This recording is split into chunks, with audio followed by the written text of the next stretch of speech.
Hello everyone. देखिए friends, इस video पढ़ेंगे हम क्लास 12 की केमिस्ट्री। क्लास 12 की केमिस्ट्री के मोस्ट टाइम पे टॉपिक हैं और देखिए ये है बोर्ड एग्जाम 2027 के लिए। क्लास 12 की क्या है, ये केमिस्ट्री है, रसायन विज्ञान है और 75 क्या पढ़ेंगे हम, महत्वपूर्ण प्रश्न पढ़ेंगे जो एनसीईआरटी बेस्ड होंगे। सारे के सारे जो क्वेश्चन हैं ये बोर्ड एग्जाम 2027 के लिए निकाले गए हैं। देखिए पक्का यही परीक्षा में आएंगे जो क्वेश्चन आपको बता रहे हैं, जिसमें अति लघु, लघु और दीर्घ वाले सारे क्वेश्चन बताएंगे। अगर आपको हाई स्कोर करना है बोर्ड एग्जाम 2027 में तो केवल आपको यही टॉपिक तैयार करने जो एनसीईआरटी बेस्ड हैं। इसी टाइप के टॉपिक आपको मिलेंगे एग्जाम के अंदर। देखिए 100% पक्का तैयारी यहीं से करें आप, जिससे कि आपके बोर्ड में नंबर इंक्रीज होंगे। देखिए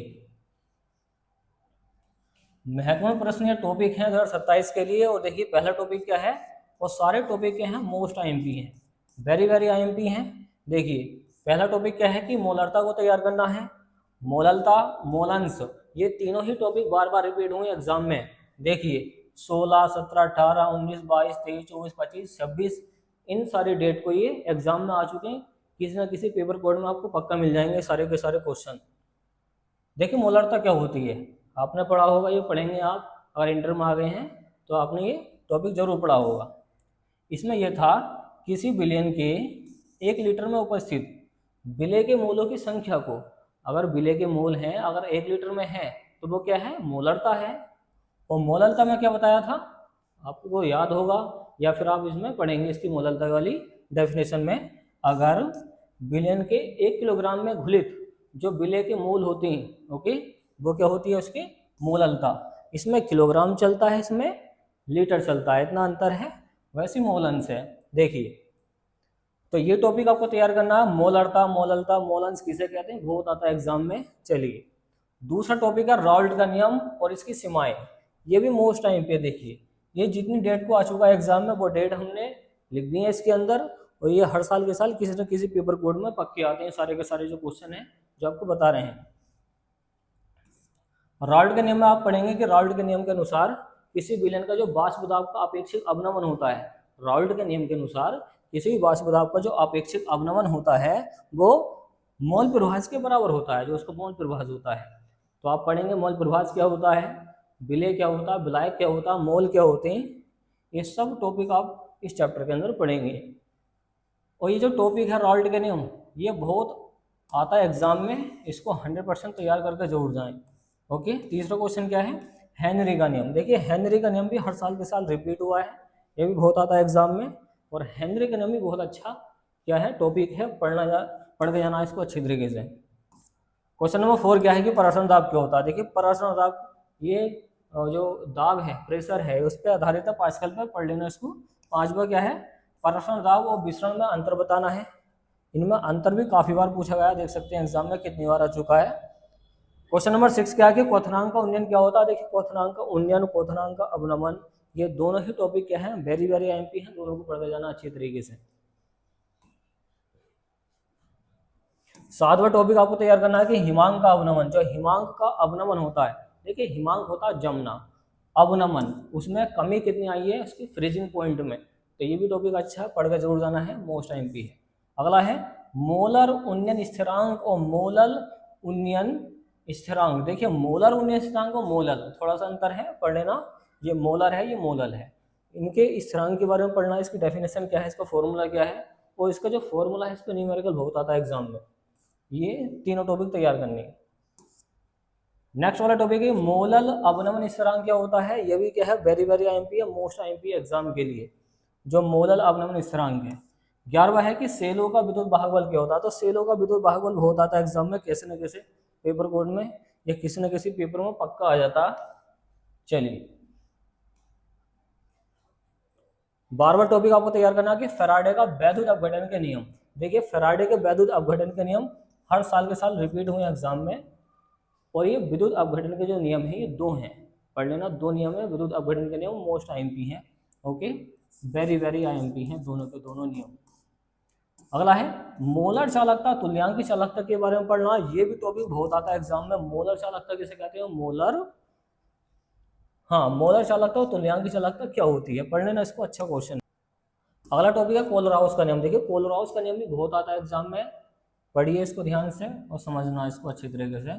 और मोस्ट आईएमपी है 2027 के लिए जो कोलराउस का नियम है।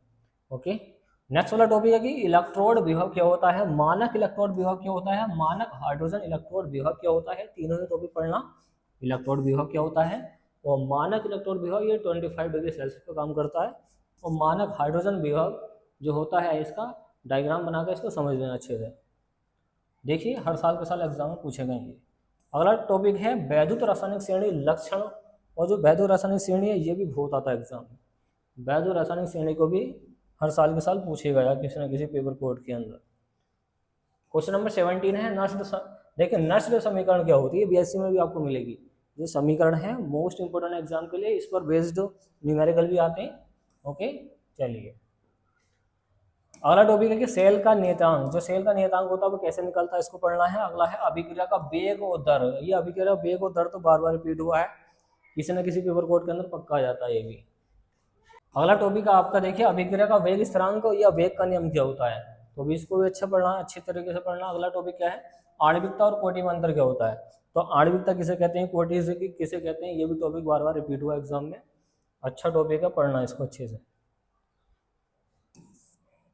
नेक्स्ट वाला टॉपिक है 22 है रासायनिक अभिक्रिया का वेग पर दाब, सांद्रता, ताप और उत्प्रेरक का क्या प्रभाव पड़ता है, क्या इफेक्ट पड़ता है किसका। देखिए दाब का पड़ेगा, सांद्रता पड़ेगा, ताप का पड़ेगा और उत्प्रेरक का प्रभाव पड़ता है किस पर, रासायनिक अभिक्रिया के वेग पर। तो ये क्वेश्चन भी मोस्ट इंपोर्टेंट है। अगला है शून्य कोटि की अभिक्रिया के लिए वेग स्थिरांक का व्यंजक। देखिए ये इस साल भी पूछा गया है 26 में।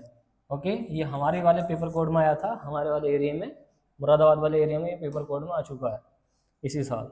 तो शून्य कोटि की अभिक्रिया के लिए वेग स्थिरांक का व्यंजक याद करना, और ये आता समगलन से निकल गया, तो समगलन सीख लेना, थोड़ा सा इसके बारे में पढ़ लेना।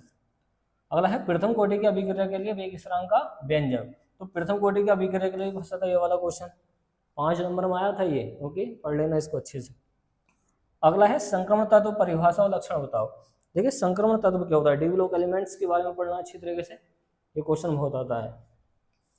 अगला है अंत्य संक्रमण तत्व क्या होते हैं, तो ये भी क्वेश्चन पढ़ लेना, ये भी बहुत आता है एग्जाम में।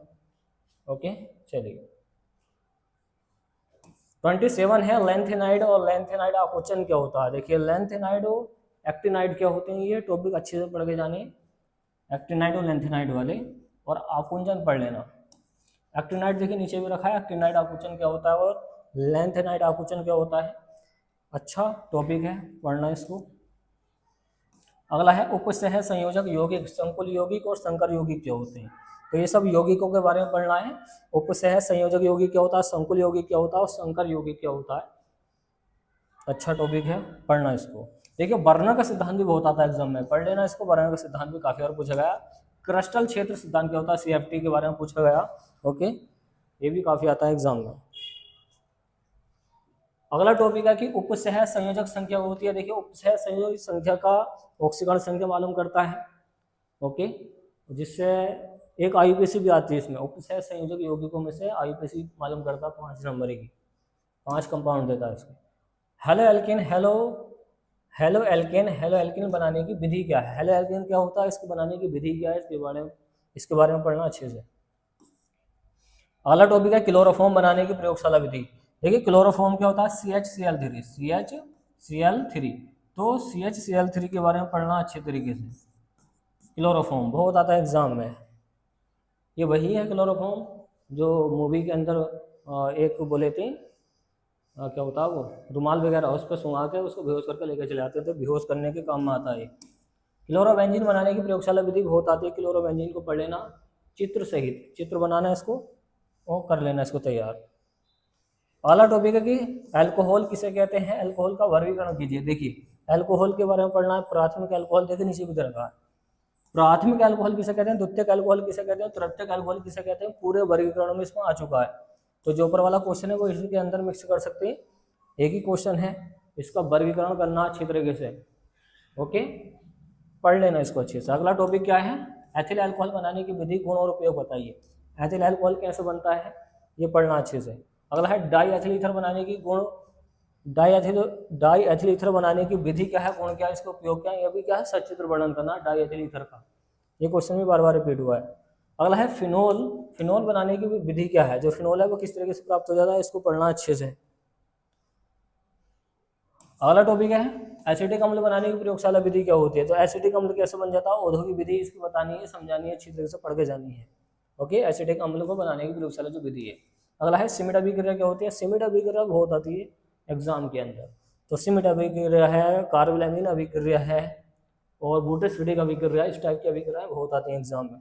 अगला है कीटोन बनाने की विधि क्या होती है। तो कीटोन किस तरीके से बनता है, इसका जो क्रियात्मक समूह है वो क्या है, सब पढ़ के जाना है। अगला है कार्बोक्सिलिक अम्ल बनाने की विधि क्या है। तो कार्बोक्सिलिक अम्ल जो है वो किस प्रकार प्राप्त हो जाते हैं, ये क्वेश्चन बहुत आता है एग्जाम में। अगला है फॉर्मिक अम्ल बनाने की जो प्रयोगशाला विधि है वो कैसे बनती है। जो देखिए फॉर्मिक अम्ल कैसे बनता है, तो ये एक सचित्र वर्णन करना, आपको कर लेना इसको तैयार। अगला है 47 है कि टोलेन अभिकर्मक और फेलिंग विलयन क्या होता है। टोलेन अभिकर्मक के बारे में अच्छे से पढ़ के जाना है। अगला है फॉर्मेल्डिहाइड बनाने की विधि। जो फॉर्मेल्डिहाइड है वो कैसे बन जाता है, फॉर्मेल्डिहाइड, एल्डिहाइड, फॉर्मेल्डिहाइड सब क्या है, मोस्ट टाइम की क्वेश्चन है। और एक है एसिटाल्डिहाइड। एसिटाल्डिहाइड भी बहुत आता है एग्जाम में, पढ़ लेना इसको, देखिए हर बार रिपीट हुआ एग्जाम के अंदर। एसीटोन के बारे में पढ़ के आना, एसीटोन बनाने की विधि। तो इसमें सचित्र वर्णन मालूम करता है, तो चित्र भी इसके बना के जरूर जाने, सीख के जाने इसके चित्र वगैरह। अगला है एमीन, प्राथमिक द्वितीयक और तृतीयक एमीन बनाने की विधि क्या होती है। तो प्राथमिक एमीन कैसे बनता है, द्वितीयक एमीन कैसे बनता है, तृतीयक एमीन कैसे बनता है, तो सब पढ़ना आपको अच्छे से। क्वेश्चन नंबर 52 है प्राथमिक एमीन बनाने की विधि क्या होती है। तो प्राथमिक एमीन किस तरीके से बन जाता है, कैसे प्राप्त हो जाता है, इसको भी पढ़ना अच्छे से। अगला है बेंजीन डाइअजोनियम क्लोराइड किस तरीके से प्राप्त होता है, ये पढ़ना, बूढ़ो इसके उपयोगी बताने।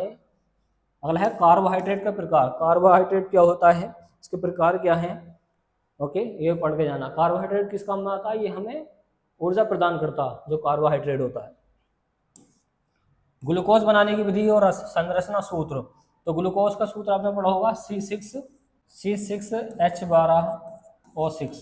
ओके, ये इसका सूत्र भी ध्यान पर रखें ग्लूकोज का। अगला है प्रोटीन की संरचना, प्राथमिक और द्वितीयक संरचना क्या होती है प्रोटीन की। तो प्रोटीन की संरचना बहुत आती है एग्जाम में, इसको भी अच्छे से पढ़ना है। अगला है प्रोटीन का विकृतीकरण क्या होता है। तो विकृतीकरण भी मालूम कर लेता है, इसी चैप्टर में रखा है, लास्ट वाले चैप्टर में पढ़ लेना। अगला है न्यूक्लिक अम्ल के कार्य बताओ, न्यूक्लिक अम्ल क्या होता है, ये बहुत आता है एग्जाम में। अगला है डीएनए और आरएनए में अंतर। देखिए ये केमिस्ट्री में भी आता है, बायो में भी आता है, तो दोनों के लिए मोस्ट इंपोर्टेंट एग्जाम के लिए। लिपिड परिभाषा और कार्य बताओ। तो लिपिड क्या होती है, लिपिड एक प्रकार की वसाएं होती हैं, जो चर्बी वगैरह होती है, ये तेल होती है, तेल, वो सब क्या होते हैं, लिपिड होती हैं। अगला है ग्लूकोज और फ्रक्टोज की संरचना बनाओ। देखिए ग्लूकोज और फ्रक्टोज की संरचना बहुत आती है, सूत्र सेम टू सेम होता है। ग्लूकोज और फ्रक्टोज का जो क्रियात्मक समूह वो अलग अलग होता है, इसको पढ़ना अच्छे से। अगला है प्रोटीन का मुख्य स्रोत क्या होता है। तो प्रोटीन का मुख्य स्रोत जैसे कि आपने पढ़े होंगे, दालें होती हैं, अंडा होता है, मांस होता है, तो ये सारा टॉपिक आपको पढ़ गया ना। मुख्य स्रोत कौन कौन से हैं, कहाँ से प्राप्त होते हैं, प्रोटीन किस काम में आता है। ओके, चलिए अब पढ़ेंगे हम महत्वपूर्ण अभिक्रियाएं। तो ये है मोस्ट आईएमपी और ये है अभिक्रियाएं। क्या है, अभिक्रियाएं। तो पहली अभिक्रिया है वोटरस्फीटिक अभिक्रिया। वोटरस्फीटिक अभिक्रिया भी हर साल के साल रिपीट हुई है, देख सकते हैं, हर साल के साल मालूम करते हैं वोटरस्फीटिक अभिक्रिया को। अगला है हेलोफॉर्म अभिक्रिया किसे कहते हैं, ये भी पढ़ना अच्छे से। अगला है फ्रीडल क्राफ्ट अभिक्रिया क्या होती है, ये भी बहुत आती है एग्जाम में, फ्रीडल क्राफ्ट। अगला है एल्डोल संघनन क्या होते हैं। तो एल्डोल संघनन के बारे में पढ़ना अच्छे से, ये भी बहुत आता है। अगला है केनिज़ारो अभिक्रिया क्या होती है। तो केनिज़ारो अभिक्रिया भी बहुत बार रिपीट हुआ एग्जाम में, अच्छा टॉपिक है केनिज़ारो अभिक्रिया। अगला है राइमर टीमन अभिक्रिया क्या होती है। तो राइमर टीमन अभिक्रिया बहुत आती है एग्जाम में। ओके, अगला क्वेश्चन क्या है, वोटरस्फीटिक अभिक्रिया। जो वोटरस्फीटिक अभिक्रिया ये भी बार बार रिपीट हुई एग्जाम के अंदर। क्वेश्चन नंबर 70 है हॉफमैन ब्रोमी अमाइड अभिक्रिया। तो हॉफमैन ब्रोमी अमाइड अभिक्रिया बहुत आती है हर साल के साल, ये भी रिपीट हुई है। अगला है सेंडमाया अभिक्रिया क्या होता है। सेंडमाया अभिक्रिया बहुत आती है एग्जाम में, ये भी अच्छा टॉपिक है। सिमिट अभिक्रिया क्या होती है, ये बहुत आता है एग्जाम में। कार्बिल एमीन अभिक्रिया क्या होती है। तो कार्बिल एमीन अभिक्रिया भी बार बार रिपीट हुई है। अगला है रोजेन मुंड अभिक्रिया क्या होती है। तो रोजेन मुंड अभिक्रिया भी बार बार रिपीट हुई है, ये भी अच्छा क्वेश्चन है। लास्ट है इटार्ड अभिक्रिया। ओके, तो इटार्ड अभिक्रिया भी बहुत बार आई है एग्जाम के अंदर। तो ये 75 टॉपिक आपको बता दिए हैं, इनसे बच के कुछ नहीं जाएगा एग्जाम में, अगर आपने ये सारे टॉपिक तैयार कर लिए तो। तो ये फ्रेंड्स 75 टॉपिक हैं और पक्का यही परीक्षा में आएंगे, इनको अच्छे से तैयार कर लेना, ये पक्का गारंटी है। इसमें से 100% आपको क्वेश्चन तो मिलेंगे जरूर, इनसे बचकर मुश्किल से एक तो चला जाए, मगर आएंगे इसी टाइप के क्वेश्चन, क्योंकि आते ही हर साल के साल ऐसी क्वेश्चन है। चलिए फ्रेंड्स, तो उम्मीद है फ्रेंड्स आपको वीडियो पसंद आएगी, तो वीडियो को लाइक एंड शेयर कीजिए, चैनल को सब्सक्राइब कीजिए। थैंक्स फॉर वॉचिंग गाइस, मिलते हैं नेक्स्ट वाली वीडियो में, और इस वीडियो को अपने फ्रेंड्स के पास जरूर शेयर करना। चलिए फ्रेंड्स।